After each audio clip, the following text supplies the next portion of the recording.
নবাব ভাই আমার জন্য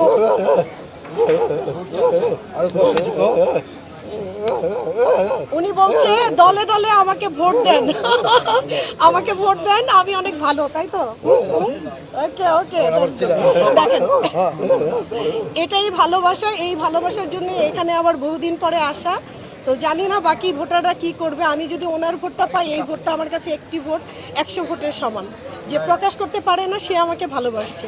বোমা মানুষের কত বুক ফাইটা যায়, কইতে চায় আপনার কাছে, কইতে পারে না। তাই আজকে ম্যাডামে বললো বোমা জাহেদ কি করে, ভোট দিবা তো? Wow, thank you so much. Question যেটা গিয়ে দুদিন পরে নির্বাচন, শুক্রবারে 19 এপ্রিল, সেক্ষেত্রে আসলে আপনার যে প্যানেলটির কথা বললেন সেই প্যানেলটির কি অবস্থা এবং আপনার কি অবস্থা, নির্বাচনী পরিবেশ কেমন দেখছেন? আসলে আমার ভীষণ ভালো লাগছে। আমি অনেক দিন পরে এসেছি, সেই চেনা মুখগুলো দেখলে আমার আসলে কি